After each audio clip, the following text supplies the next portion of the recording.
ತೆರಿಗೆಯನ್ನು ಕೊಡ್ತಾ ಇದ್ದಾರೆ. ತೆರಿಗೆ ಹಣವನ್ನು ದುರುಪಯೋಗ ಪಡಿಸ್ಕೊಂಡು ಈ ಸರ್ಕಾರ, ಸಿದ್ದರಾಮಯ್ಯ ಸರ್ಕಾರ ಅವ್ರಿಗೆ ಸಂಬಳವನ್ನು ಕೊಡ್ತಿರ್ತಕ್ಕಂಥದ್ದು ನಾಚಿಕೆಗೇಡಿನ ಸಂಗತಿ. ಇದನ್ನು ನಿನ್ನೆ ದಿನ ಸದನದಲ್ಲಿ ಭಾರತೀಯ ಜನತಾ ಪಾರ್ಟಿ ಹಾಗೂ JDS ಎರಡೂ ಪಕ್ಷಗಳು ಇದನ್ನು ಪ್ರಶ್ನೆ ಮಾಡಿದ ಸರ್ಕಾರವನ್ನು. ನಿಮಗೂ ಗೊತ್ತಿದೆ, ಬಂಡ ಸರ್ಕಾರ ಇವತ್ತು. ಹಾಗಾಗಿ ಇದ್ರ ವಿರುದ್ಧ ನಾವು ಪ್ರತಿಭಟನೆ ಮಾಡ್ತಾ ಇದ್ದೇವೆ. ಇವತ್ತು ರಾಜ್ಯಪಾಲರನ್ನು ಕೂಡ ಭೇಟಿ ಮಾಡ್ತಾ ಇದ್ದೇವೆ. ಎಲ್ಲಿ ಶಾಸಕರು ಸೋತಿದ್ದಾರೋ ಆ ಶಾಸಕರ ಮಕ್ಕಳನ್ನು ಇವತ್ತು ಗ್ಯಾರಂಟಿ ಸಮಿತಿ ಅಧ್ಯಕ್ಷನಾಗಿ ಮಾಡಿದ್ದಾರೆ.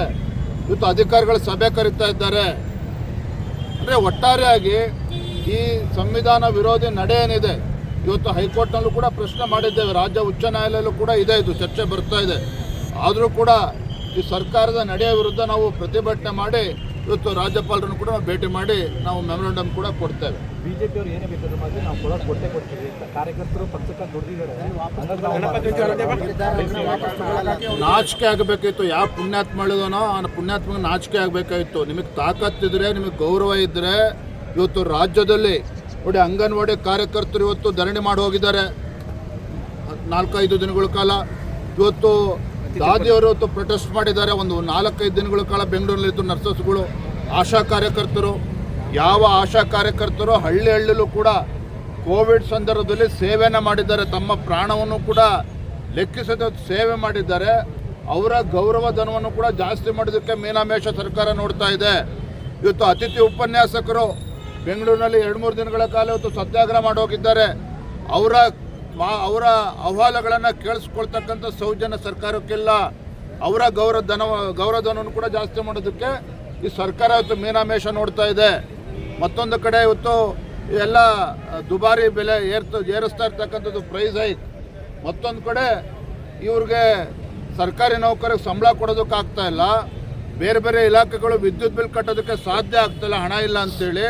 ಮತ್ತೊಂದು ಕಡೆ ಗ್ಯಾರಂಟಿ ಅನುಷ್ಠಾನವನ್ನು ಮಾಡೋದಕ್ಕೆ ಜಿಲ್ಲಾಧಿಕಾರಿಗಳು ಇಲ್ವಾ? ಹಾಗಾದರೆ ಅಲ್ಲಿ ತಾಲೂಕು ಮಟ್ಟದಲ್ಲಿ ತಹಶೀಲ್ದಾರ್ಗಳಿಲ್ವಾ, ಅಧಿಕಾರಿಗಳಿಲ್ವಾ? ಇವರು ಯಾರು ಚುನಾವಣೆ ಸೋತಿದ್ದಾರೆ ಅಥವಾ ಯಾರು ಮಾಜಿ ಶಾಸಕರು ಮಕ್ಕಳಿದ್ದಾರೆ, ಇವರು ಕಾರ್ಯಕರ್ತರೇ ಬೇಕಾಗಾದ್ರೆ ಅದನ್ನು ಇಂಪ್ಲಿಮೆಂಟೇಷನ್ ಮಾಡೋದಕ್ಕೆ. ಹಾಗಾಗಿ ಇದನ್ನು ವಿರೋಧಿಸಿ ಭಾರತೀಯ ಜನತಾ ಪಾರ್ಟಿ ಹಾಗೂ JDS ಇದನ್ನು ವಿರೋಧಿಸಿ ನಾವು ಪ್ರತಿಭಟನೆ ಮಾಡಿದ್ದೇವೆ. ಸರ್, ಈ ರಣ್ಯಾರ ಪ್ರಕರಣ, ಗೋಲ್ಡ್ ಸ್ಮಗ್ಲಿಂಗ್ ಪ್ರಕರಣವನ್ನು ಪ್ರಸ್ತಾಪ ಮಾಡ್ತಾರೆ. ಯಾಕಂದ್ರೆ ನೋಟಿಸ್ ಕೊಟ್ಟಿದ್ದಾರೆ, ಬಟ್ ಅದ್ರ ಬಗ್ಗೆ ಚರ್ಚೆಗೆ ಅವಕಾಶ ಇಲ್ಲ. ಈಗ ಆ ವಿಚಾರವೂ ಕೂಡ ಸಾಕಷ್ಟು ದೊಡ್ಡ ಪ್ರಸ್ತುತ ಆಗಿದೆ. ನಿಮ್ಮ ಶಾಸಕರೇ ಹೇಳ್ತಿದ್ದಾರೆ ನೋಡಿ, ಅನೇಕ ಜ್ವಲಂತ ಸಮಸ್ಯೆಗಳಿದೆ. ಇವತ್ತು 9 ವಿಶ್ವವಿದ್ಯಾನಿಲಯಗಳನ್ನು ಮುಚ್ಚಾಕ್ತಕ್ಕಂಥ ದರಿದ್ರ ಪರಿಸ್ಥಿತಿ ಇವತ್ತು ರಾಜ್ಯ ಸರ್ಕಾರ ಏನು ಬಂದಿದೆ.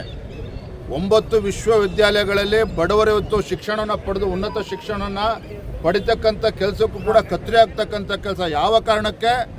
ಈ ಸರ್ಕಾರದ ಯೋಗ್ಯತೆಗೆ ಆ ಯೂನಿವರ್ಸಿಟಿಗಳಿಗೆ, ವಿಶ್ವವಿದ್ಯಾನಿಲಯಗಳಿಗೆ 300-400 ಕೋಟಿ ಕೊಡೋದಕ್ಕೆ ಆಗೋದಿಲ್ಲ ಅನ್ನುವ ಕಾರಣಕ್ಕೆ ಇವತ್ತು ಆ ವಿಶ್ವವಿದ್ಯಾನಿಲಯ ಮುಚ್ಚತಕ್ಕಂಥ ಕೆಲಸ ಮಾಡೋಕ್ಕೆ ಹೊರಟಿದ್ದಾರೆ. ಇದ್ರ ಬಗ್ಗೆನೂ ಕೂಡ ಚರ್ಚೆ ಆಗಬೇಕಾಗ್ತದೆ. ಗೋಲ್ಡ್ ಸ್ಮಗ್ಲಿಂಗು ಕೂಡ, ಯಾಕೆ ಹಿಂದೆಂದೂ ಕೂಡ ಈ ರೀತಿ ಕೇಳಿರಲಿಲ್ಲ. ಒಬ್ಬ ಹಿರಿಯ IAS ಅಧಿಕಾರಿಯ ಮಗಳು, ಇವತ್ತು ಕೆಲವು IPS ಅಧಿಕಾರಿಯ ಮಗಳು ಇವತ್ತು 30-40 ಬಾರಿ ದುಬೈ ಹೊರದೇಶಕ್ಕೆ ಹೋಗಿ ಬರ್ತಾರೆ. ಬೆಂಗಳೂರಿಗೆ ಬಂದಾಗ ರಾಜಾತಿಥ್ಯ ಅವರಿಗೆ ಯಾರೂ ಕೂಡ ಅವ್ರನ್ನ ಚೆಕ್ ಮಾಡೋದಕ್ಕೆ ಆಗೋದಿಲ್ಲ. ಒಂದು ಬಾರಿ ಹಿಡಿದಾಗಲೇ 14 ಕೋಟಿ ಬೆಲೆ ಬಾಳ್ತಕ್ಕಂಥ ಚಿನ್ನ ಸಿಕ್ಕಿದೆ ಅಂತ ಹೇಳಿದ್ರೆ 30-40 ಬಾರಿ ಹೋಗಿರ್ತಕ್ಕಂಥ ಈಕೆ ಎಷ್ಟು ಚಿನ್ನ ಇವತ್ತು ಬಂದಿರ್ಬೋದು ನಮ್ಮ ದೇಶಕ್ಕೆ, ಇದೆಷ್ಟು ಹವಾಲಾ ಟ್ರಾನ್ಸಾಕ್ಷನ್ ಆಗಿರ್ಬೋದು.